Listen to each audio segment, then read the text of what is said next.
যে আজি প্ৰভুই মানে ধৰক মানে বহুতে কয় অধিকাৰী কি পিছে আমি পাৰিলে প্ৰভুক এখন প্লেন এখন কিনি দিম। খুৰাইদেউ আপুনি প্ৰভুক পাছত এৰোপ্লেন কিনি দিব, আগে ঘৰত গৈ পেলাই চাই আহকগৈচোন আলু মিঠাতেল আছে নাই, চৰকাৰী চাউলকেইটা টাইম মতেতো পাই আছে নহয়। শংকৰদেৱ গুৰুজনাই কৈছিল যে মই যিকোনো মাংস খাব পাৰোঁ, মই হজম কৰিব পাৰোঁ। খুৰাইদেউ আপুনি সঁচা কথা কওকচোন, ৰাতিপুৱা ঘৰৰ পৰা ওলাই আহোঁতে 20 টকাৰ চুলাই মাৰি আহিছিলে ন? নহয় মানে আপুনি কোনখন পুথিত পালে যে শংকৰদেৱ গুৰুজনাই মাংস খাই পেলাই হজম কৰিব পাৰিছিলে বুলি?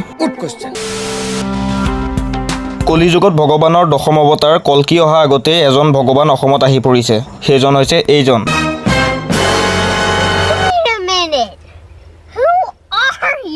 এইজন হৈছে আধুনিক যুগৰ ডিজিটেল ভগৱান, যাৰ কাৰণে ভক্ত কান্দি কান্দি মৰি আছে।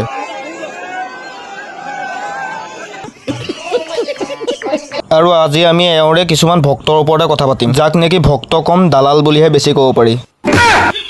বাৰু যি নহওক, আমাৰ ভিডিঅ'টো আমি আৰম্ভ কৰোঁ নে কি কোৱা? आइए देखते हैं बैठचंद मजा आएगा। নিজকে সি জীৱনৰ নতুন পথ যাচিলে, ইংৰাজীতে মাতি আছিল অহা নাছিল, খাটিলে তাৰ জাতিলে তাৰ মাতিলে, এতিয়া ঘেণ্টাও সি কেয়াৰ নকৰে কোনো ঘটিৰামৰ বাতিলে। এইটো মাতক আৰু যদি ৰাম কৃষ্ণ হ'ব পাৰে তেন্তে কিয় ৰাম আমাৰ গুৰুজনা হ'ব নোৱাৰে? এই মহিলাগৰাকীক যোনে যোনে চিনি নাপায় চিনাকিটো কৰাই দিওঁ। এইগৰাকী হৈছে কৃষ্ণগুৰুৰ এছিষ্টেণ্ট, মানে বাইদেউৰ মই প্ৰফাইলটো খুলি চালোঁ, বাইদেউৰ আগৰ ভিডিঅ'বোৰত ভিউজ নাই।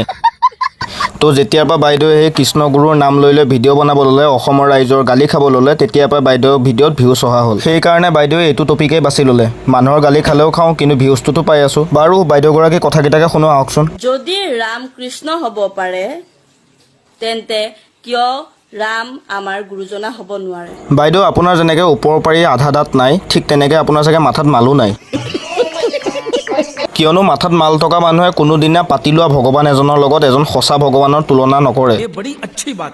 আপোনালোকে তেওঁক ঈশ্বৰ বুলি গণ্য কৰিব নোৱাৰে। না বাইদেউ, আমি তেখেতক আমি ভগৱান মানি ল'ব নোৱাৰোঁ, কাৰণ কিয় আমাৰ ভগৱান আছে। আৰু আমি তেখেতক গুৰু বুলিও মানি ল'ব নোৱাৰোঁ, কাৰণ কিয় আমাৰ গুৰু এজনাই আছে, সেইজনা হৈছে শ্ৰীমন্ত শংকৰদেৱ গুৰুজনা। আচ্ছা, শংকৰদেৱৰ দিনতোতো কোনো শংকৰদেৱক মানা নাছিল, তেতিয়াতো কিমান বেয়া বেয়া কথা কৈছিল, কিন্তু সেই শংকৰদেৱ গুৰুজনাক এতিয়া কিয় আপোনালোকে পুজি আছে? বাইদেউ মোৰ কথাখিনি কওঁতে ভুল হ'ল, ক্ষমা কৰি দিব।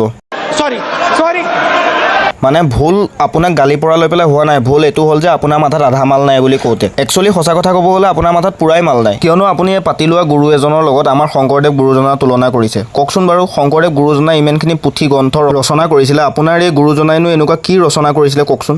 আপুনি বহুত কিতাপ পাই যাব আমাৰ প্ৰফেচৰে লিখা। ঠিক আছে বাৰু, আপুনি কৈছে যেতিয়া মই মানিছোঁ তেখেতে কিছুমান পুথি গ্ৰন্থ লিখিছে বুলি। তাৰে ভিতৰত এখনৰ নাম কওকচোন বাৰু, কোনখন লিখিছে তেওঁ? নহয় মানে মই নাজানো বাবেহে সুধিছোঁ দেই। ধৰ্মীয় বলিষ্ঠ ধনুৰ্ধৰ কিছু নৈ, যেহি কৰে ঈশ্বৰে সেহিতে সত্য হৈ, এইটো তেখেতে কোৱা কথা, কৃষ্ণগুৰু ঈশ্বৰ। কিন্তু আমি যেতিয়া এই বস্তুখিনি চাৰ্চ কৰি চাওঁ, ধৰ্মিষ্ঠ বলিষ্ঠ ধনুৰ্ধৰ কিছু নৈ, যেহি কৰে ঈশ্বৰে সেহিতে সত্য হৈ, শ্ৰীমদ ভগৱত গীতা প্ৰথম স্কন্ধ শ্লোক 142 নম্বৰ। क्या बोलूं क्या अब मैं इस पे, मैं कुछ बोल ही नहीं सकता। তাৰমানে আপোনাৰ গুৰুজনাই যিখন পুথি লিখিছোঁ বুলি দাবী কৰিছে, সেইখন পুথিও শ্ৰীমন্ত শংকৰদেৱ গুৰুজনাৰ পুথিৰ পৰা কপিহে কৰিছে। আৰু কি লাগে অৱদান? ঈশ্বৰৰ অৱদান হিচাপে কি অকল পইচা খৰচ কৰিলে অৱদান হয় নেকি? আমি ঈশ্বৰক চলাইছোঁ, আমি ঈশ্বৰক চলাইছোঁ। দে কেলা, চিঞৰ এখেতে ৰাতিপুৱাতে 20 টকাৰ চুলাই খাই আহি লৈ পেলাই আলে বালে ভিডিঅ'ৰ নামত বকি আছেহি, তেখেতে বোলে ঈশ্বৰক চলাইছে। अबे तू थोड़ा सा बहन का लोड़ा क्या? আপোনালোক হৈছে মনুষ্য ৰূপত নাস্তিক। হয় বাৰু বাইদেউ দিয়ক, আমি বাৰু মনুষ্য ৰূপত নাস্তিক, কিন্তু আপুনিনো মনুষ্য হৈ কি কৰিছে? দুটামান ভিউজৰ কাৰণে ভেবেলা ছাগলীৰ নিচিনা বেলবেলাই আছেহি। আমাৰ গুৰুজনাই আজিৰ পৰা বহু বছৰ আগতে কৈছিলে যে অসমৰ প্ৰত্যেকজন মানুহে কৃষ্ণগুৰুৰ নাম ল'ব লাগিব। হেৰ' খুৰাইদেউ, আপোনাৰ চাগে শুনোতে আৰু পঢ়োতে ভুল হ'ল। গুৰুজনাই এইজন কৃষ্ণগুৰু নাম ল'বলৈ কোৱা নাছিলে, গুৰুজনাই হৰিনাম ল'বলৈ কৈছিলে। যে আজি প্ৰভুই মানে ধৰক মানে বহুতে কয় অধিকাৰী কি পিছে আমি পাৰিলে প্ৰভুক এখন প্লেন এখন কিনি দিম। খুৰাইদেউ আপুনি প্ৰভুক পাছত এৰোপ্লেন কিনি দিব, আগে ঘৰত গৈ পেলাই চাই আহকগৈচোন আলু মিঠাতেল আছে নাই, চৰকাৰী চাউলকেইটা টাইম মতেতো পাই আছে নহয়।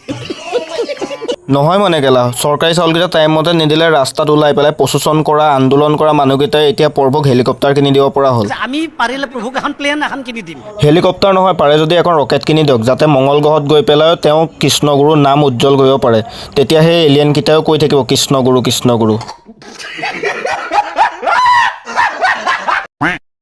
শংকৰদেৱ গুৰুজনাই কৈছিল যে মই যিকোনো মাংস খাব পাৰোঁ, মই হজম কৰিব পাৰোঁ তই খুৰাইদেউ আপুনি সঁচা কথা কওকচোন, ৰাতিপুৱা ঘৰৰ পৰা ওলাই আহোঁতে 20 টকাৰ চুলাই মাৰি আহিছিলে ন?